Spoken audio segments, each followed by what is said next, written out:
I love the land, I love the mountain. I grew up here.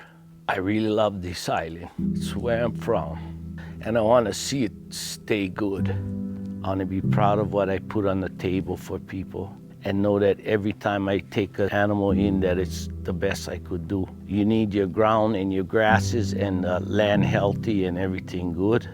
The reason we do this as ranchers is because we love the land. We love seeing the livestock on the land and producing off of the land and taking care of it and kind of giving back. And so it's very frustrating when we can't do that. We have that ability to improve things or be a good steward taken away from us by a big problem like this. It's very hard, very heartbreaking for us to see the land actually being degraded right before our eyes and not being able to do anything about it. Now we're battling with the deer, yeah?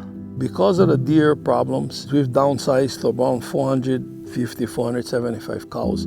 At one point in time, we were running about 1,600. I've cut back more than half of my cows because of the deer. Over the past maybe 4 or 5 years now, we've had to drop our herd numbers. We cannot afford to keep cattle numbers and do rotational grazing because of the fact that deer are always there. It's impacted us quite a bit. We've had to reduce our herd size on our cattle herd by about half over the last 5 years, so it's had a really high impact on our business. This mountain herd used to be 800 head, 800 breeding cows.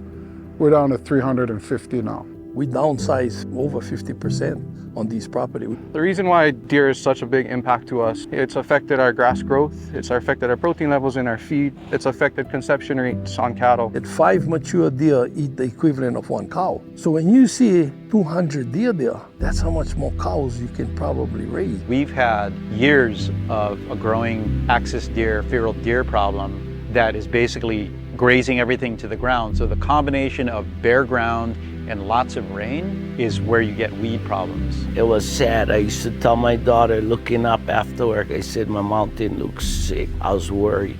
I didn't want to see it go to weeds and taking out all what had. The changes to the landscape, the environment is very, very disheartening. At the time that we're at now, cattle price is high. The cattle ranchers in Hawaii should be capitalizing on these times. We cannot because we don't got the numbers to do it. You know, we just continue this downhill slide. You can see the land telling you something is wrong. I heard him. What we see today can be gone 3 weeks, 4 weeks from now if a great big herd of deer comes through. You're trying to build up your pasture here, but the deer is like, no, I'm not going to help you build it up. I'm going to take it.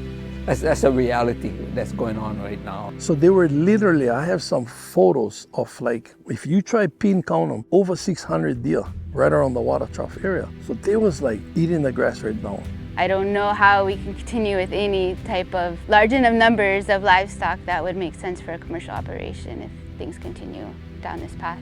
What if I lost 90% of my potential for income?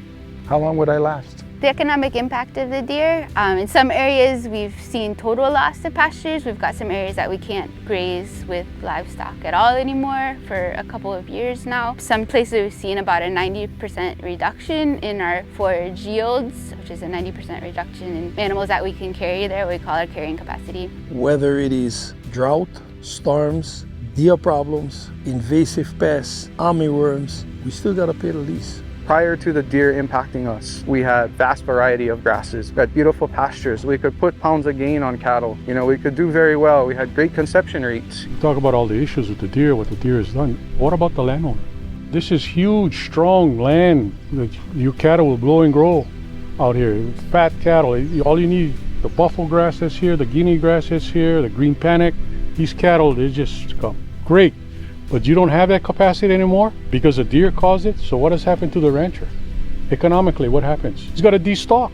He's got to get rid of cattle. Your carrying capacity is gone, but it's just due to the invasive species of the axis deer. So what about the landowner? He could make money, make a subdivision up here. It's not what he wants. He wants to keep open space open. We're such a small percentage of the population. I've heard that before where 1% of our population feeding 99%. But until that 99% go to the shelf and there's no food, they're gonna realize who feeding them. Something like that, if it happens, there will be a whole new respect for farmers and ranchers. The ranchers can't do it alone. They need some help.